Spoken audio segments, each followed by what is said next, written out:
चतुर लोमड़ी ने आखिर कैसे यानी एक राजकुमार की शादी एक राजा के लड़की से करवाई। जी हाँ दोस्तों, आज की कहानी बहुत ही ज्ञानवर्धक होने वाली है, इसलिए दोस्तों आप लोग कहानी को पूरा और अंतिम तक जरूर सुने। जो भी मेरे प्यारे साथी एवं श्रोतागण पहली बार आए हैं चैनल पर तो चैनल को सब्सक्राइब कर लीजिए। चलिए दोस्तों कहानी को शुरू करते हैं। एक नगर में एक राजा रहा करता था। वो राजा दोस्तों यानी कहे तो गार्डन से बहुत प्यार करता था। वो अपने घर के पास में ही एक बहुत प्यारा गार्डन लगाया हुआ था, जिसमें दोस्तों कहे तो सोने के आम फड़ते थे, यानी सोने के मैंगो थे दोस्तों। कहे तो दोस्तों यानी देख रेख के लिए वहाँ पर काफ़ी गार्ड्स लगाए हुए थे। दोस्तों उस आम की देख रेख किस तरह से होती कि कोई उसे चुरा न ले। एक दिन की बात है, जितना आम था उसमें से एक आम गायब हो जाता है। राजा के लड़का शाम को जाता है और आम गिनता है तो उसमें से एक आम कम थे। अगले दिन फिर राजा के लड़का जाता है और आज फिर आम गिनता है तो आज 2 आम कम थे। यह समस्या देखकर राजा बोले कि आखिर हमारा आम कौन चुरा रहा है। ऐसे अगर चुराता रहा तो आने वाले दिन में हमारे सारे सोने के आम खत्म हो जाएंगे। यह देखकर राजा काफ़ी चिंतित हो गया और अपने दोनों लड़के से बोलने लगा कि हमारा सोने का आम कौन चुरा रहा है, तुम लोग इसका पता करो। यानी दोनों लड़कों में से बड़ा वाला लड़का बोलता है कि मैं आज जाऊंगा रात्रि में और पता करूंगा कि हमारा आम कौन चुराता है। तो दोस्तों वो रात्रि में आज निकल गया और वो रात्रि में जैसे ही आया आम अपना देखने के लिए, देखा कि एक तोता आया और एक आम को तोड़कर लेकर अपने चोंच में वहां से उड़ जाता है। वह देखकर राजा का लड़का तोता का पीछा करने लगा। दोस्तों वो पीछा करते करते कुछ दूर जाता है, फिर वहां से वापस लौट आता है। और फिर दोस्तों कहे तो वो अगले दिन फिर देखता है कि फिर तोता वहीं पर आकर वो आम लेकर चला जाता है। दोस्तों वो सोचने लगा कि ये तोता कहाँ से आ रहा है। इतने मुँह से एक लोमड़ी मिलती है और कहने लगती है कि तुम्हारा आम जो ये तोता लेकर गया है मैं उसकी पता जानती हूँ। यह बात सुनकर राजा के लड़का कहने लगा कि तुम मुझे बताओ, मैं उस तोता को अभी पकड़ कर लाऊंगा। लोमड़ी बोलती है कि यहाँ से कुछ दूरी पर एक महल है, उसी में वो तोता रहता है, पर तुम जाते वक्त ध्यान रखना उससे पहले तुम्हें एक नगर भेटाएगा, उस नगर में तुम मत रुकना। यह बात सुनकर राजा का लड़का वहाँ से चल देता है। दोस्तों जैसे ही वो आगे जाता है तो उसे नगर भेटा जाता है और नगर में दोस्तों कहे तो वहाँ पर पान मदिरा और मस्ती चल रहा था। राजा का लड़का अपना कर्तव्य भूलकर उसी में लग गया। अब वो तोता के फेर में नहीं था, अब वो अपने मगन हो गया। दोस्तों ऐसे देखते देखते कुछ दिन बीत गए। राजा सोचे कि हमारा लड़का यानी तोता को पकड़ने के लिए गया था, अभी तक नहीं आया। यह बात राजा अपने छोटे लड़के से कहते हैं। छोटा लड़का बोलता है ठीक है पिताश्री, मैं अब जाऊंगा यानी अपने बगीचे की रक्षा करने के लिए और उस तोता को खोजने के लिए मैं ही अब जाऊंगा। वो अगले दिन लड़का भी निकल जाता है। वो लड़का जा रहा था, उसे फिर लोमड़ी मिलती है और कहने लगती है कि तुम उस तोता की तलाश में जा रहे हो, यहाँ से कुछ दूरी पर एक नगर है, वहाँ पर पान मदिरा और मस्ती चल रहा है, तुम उसमें मत रुकना, तुम आगे बढ़ जाना, एक हवेली भेटाएगा, उसी में तुम्हें एक तोता मिलेगा, उसी तोता की तुम्हें तलाश है। दोस्तों वो जाता है और वो लोमड़ी की बात मानता है और उस नगर में नहीं रुकता है। अगले हवेली के पास जाने ही वाला था तब तक उसे फिर लोमड़ी भेटा गई। लोमड़ी बोलने लगी कि जब तुम उस महल के अंदर जाना तो वहाँ पर एक और पिंजरा सोना का जो कि पिंजरा है रखा हुआ है, उसे तुम उठाकर उस तोता को उसमें मत डालना, नहीं तो तुम्हारे लिए मुसीबत हो जाएगा। यह बात कहकर लोमड़ी फिर वहाँ से गायब हो जाती है। राजा का लड़का उस महल में जाता है और तोता को देखता है तो वो काफ़ी खुश हो जाता है और सोचने लगता है क्या तोता है, और उसके बगल में जैसे ही देखता है वहाँ पर उसे एक सोना का पिंजरा लगता है और वो देखकर सोना की पिंजरा की ओर आकर्षित हो जाता है और तोता को उस लोहे के पिंजरे में से निकालकर सोने वाले पिंजरे में रख देता है। और दोस्तों वो लेकर बाहर आने ही वाला था, तोता उतने में चिल्लाने लगता है और सारे सैनिक जाग जाते हैं और राजा उसे पकड़ लेते हैं। यानी कहे तो दोस्तों वो तोता एक राजा का था और राजा पकड़ लेते हैं और राजा कहते हैं कि तुमने मेरे घर में चोरी किया है, इसके लिए मैं तुम्हें दंड दूंगा, यानी मैं तुम्हें अब मृत्यु दंड दूंगा। यह बात सुनकर राजा का लड़का घबरा जाता है। उसके बाद राजा कहते हैं कि तुम मेरा अगर एक काम करते हो तो मैं तुम्हें छोड़ दूंगा। राजा कहते हैं कि यहाँ से कुछ दूरी पर एक सोना का मिर्ग है, अगर तुम मुझे ला कर दे देते हो तो मैं तुम्हें छोड़ दूंगा। राजा का लड़का कहने लगा मरने से भला ठीक है, मैं आपको लाकर दे दूंगा। और अगले दिन राजा का लड़का निकल जाता है। वो घर से कुछ दूरी पर जा ही रहा था, उसे फिर लोमड़ी भेटा गई और बोलने लगी कि तुम सोना का मिर्ग लाने के लिए जा रहे हो, मैं तुम्हारी इसमें हेल्प करूंगी। तुम जैसे ही आगे जाना वहाँ पर भी तुम किसी के घर मत ठहरना और तुम आगे चलते जाना, और जैसे ही तुम एक हवेली में जाओगे उसी में सोने का मिर्ग रखा हुआ है। उस सोने के मिर्ग के पास बहुत सारा गहना रखा हुआ है, तुम उस गहने के फेर में मत लगना, नहीं तो जैसा तुम्हारा हाल हुआ तोता लाने के लिए ठीक उसी प्रकार तुम्हारा मिर्ग लाने के लिए भी हाल होगा। दोस्तों वो राजा का लड़का जाता है और जैसे ही महल में प्रवेश करता है फिर यानी उस लोमड़ी की बात भूल जाता है और गहने के फेर में लग जाता है। इतने में वो मिर्ग बोलने लगा और राजा के मंत्री उठ जाते हैं और फिर राजा का लड़का वहाँ पर भी पकड़ा जाता है। फिर राजा बोलते हैं कि मैं तुमको मृत्यु दंड दूंगा क्योंकि तुम मेरे घर में चोरी किए हो और मेरा मिर्ग चुरा कर ले जाने का प्रयास कर रहे हो। इतने में फिर राजा कहते हैं कि मैं तुम्हें उसी शर्त पर छोड़ूंगा, तुम मेरे घर के सामने एक पहाड़ है उसको अगर तोड़ कर हटा देते हो तो मैं तुम्हें छोड़ दूंगा और अपने लड़की से तुम्हारा विवाह करा दूंगा। यानी राजा कह रहे थे कि इस पहाड़ को अगर हटा देते हो तो मेरे घर की खूबसूरती बढ़ जाएगी। वो राजा का लड़का बोलने लगा ठीक है, मरने से भला है इस पहाड़ को मैं तोड़ूंगा।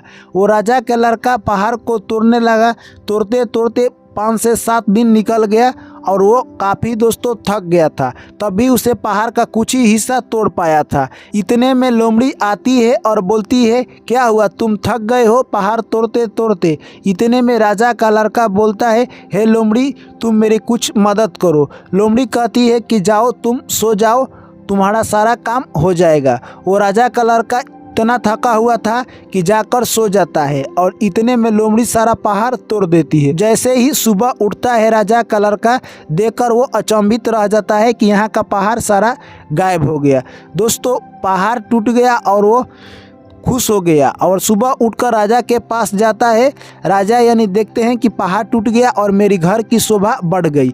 इतने में राजा उसको कहे तो दोस्तों मिर्ग दे देते हैं और अपने लड़की से शादी करा देते हैं और वहाँ से वो चल देता है। मिर्ग पर बैठकर दोस्तों उस लड़की को लेकर चल देता है।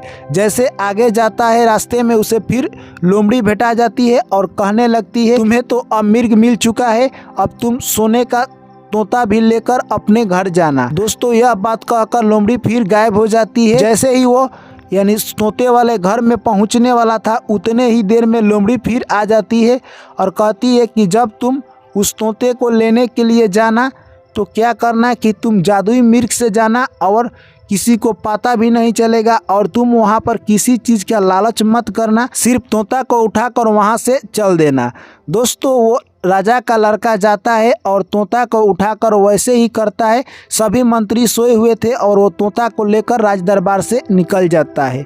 दोस्तों उसके पास लोमड़ी के कारण यानी उसकी शादी भी हो गई और कहे तो सोना का मिर्ग भी मिल गया और सोना का तोता भी मिल गया। दोस्तों अब वो खुशी खुशी घर पहुंचने ही वाला था उतने में उसे लोमड़ी मिल जाती है। लोमड़ी को देखकर राजकुमार बहुत खुश होता है और कहने लगता है कि तुम मेरी बहुत हेल्प की हो, इसके लिए तुमसे दिल से बहुत बहुत धन्यवाद, मैं तुम्हारा आभारी रहूँगा। इतने में लोमड़ी कहती है कि तुम मेरा एक काम कर दो, तुम अपने तीर से मुझे मार दो। यह बात सुनकर यानी राजकुमार बोलने लगा कि तुम मेरी इतनी हेल्प की हो, मैं तुम्हें तीर से कैसे मार सकता हूँ, ये गलत काम मैं नहीं कर सकता हूँ। इतने में लोमड़ी बोलती है ठीक है, अब तुम घर जाते हो तो तुम जाते समय एक बात का ख्याल रखना है, यानी तुम जिस व्यक्ति का फांसी हो रहा है उसे तुम कभी भी बचाने की कोशिश मत करना और तुम कुआं के पास कभी भी मत बैठना। यह बात कहकर लोमड़ी वहां से निकल जाती है। यानी जैसे ही दोस्तों वो आगे पहुंचा, उसका बड़ा भाई जो कि तोता की खोज में निकला था, वो नशे में इतना डूब चुका था कि राजा के राज दरबार में कुछ गलत काम कर दिया था, जिससे दोस्तों राजा उसको फांसी देने वाले थे। इतने में वो जब वहां पहुंचता है और अपने बड़े भाई को देखता है तो यानी कहने लगता है कि ये तो मेरा भाई है, इसे तो मैं बचाऊंगा। पर उसे लोमड़ी की बात भूल जाता है कि लोमड़ी ने कहा था जिसको अगर फांसी हो रही है तुम्हें उसको बचाना नहीं है। पर ये तो राजकुमार था, इसके पास बहुत सारा धन दौलत था। ये पैसा देकर उस राजा को मना लेता है और बोलता है कि ये मेरा भाई है, आप इसे छोड़ दीजिए। राजा कुछ पैसा लेने के बाद उसके भाई को छोड़ देते हैं। वो अपने भाई को लेकर आगे चल देता है, यानी कहे तो घर के लिए रवाना हो जाता है।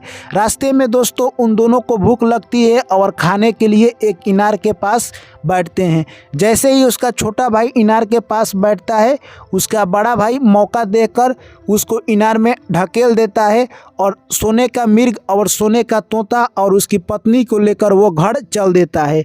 दोस्तों वो घर आता है, यह देखकर उसके पिता काफ़ी खुश होते हैं और कहने लगे कि देखो मेरा बेटा यानी उस तोते और सोने के मिर्ग के साथ साथ अपने पत्नी को भी लेकर आया है। दोस्तों जैसे ही उनके घर यानी उसकी पत्नी, तोता और मिर्ग पहुंचते हैं, वो काफ़ी उदास रहने लगते हैं और कुछ भी नहीं खाते हैं, यानी मानो तो उनके चेहरे पर उदासी छाई रहती है। राजा काफ़ी कोशिश करते कि इनके चेहरे की उदासी खत्म हो, पर उनके चेहरे की उदासी खत्म नहीं होती। दोस्तों उधर यानी वो राजकुमार, कहे तो राजा का छोटा लड़का कुआं में गिरा हुआ था। उस कुआं में पानी नहीं था, वो बचाओ बचाओ की आवाज़ लगा रहा था। इतने ही देर में वो फिर लोमड़ी आ जाती है और लोमड़ी बोलती है कि मैंने तुमसे पहले ही मना किया था कि जिस व्यक्ति का फांसी हो रहा है तुम्हें उसे नहीं बचाना है और कुएं के पास तुम्हें नहीं बैठना है, पर तुम फिर नहीं माने। लोमड़ी कहती है कि मैं तुम्हारा हेल्प जरूर करूँगी। एक छोटी सी रस्सी को उस कुआं में डालती है और उस राजकुमार को निकाल देती है और राजकुमार को निकालकर वहाँ से फिर लोमड़ी चली जाती है और राजकुमार अपने घर जाता है। यह सब देखकर उसका बड़ा भाई काफ़ी दुखी होता है और उसका पिता काफ़ी खुश होते हैं। और जैसे ही वो घर जाता है उसके बाद उसके पत्नी सारा कहानी राजा को बता देती है। यह बात सुनकर यानी राजा काफ़ी क्रोधित होते हैं और अपने बड़े बेटा को कहते हैं कि तुम्हें ज़रूर सज़ा मिलेगी, तुम छोटे राजकुमार के साथ गलत व्यवहार किए हो। और अपने छोटे राजकुमार को दोस्तों कहें तो वहाँ का राजा बना देते हैं और अपना सारा धन दौलत उसी को सौंप देते हैं। अब छोटा राजकुमार राजा बनकर काफ़ी खुशी खुशी अपना ज़िंदगी बिताने लगा और जो कि सोना का तोता था और मिर्ग वो भी खुशी खुशी रहने लगे। दोस्तों वो राजकुमार एक दिन सोचा कि मैं चलकर उस लोमड़ी से मिल आता हूं जिन्होंने मेरी शादी कराई है।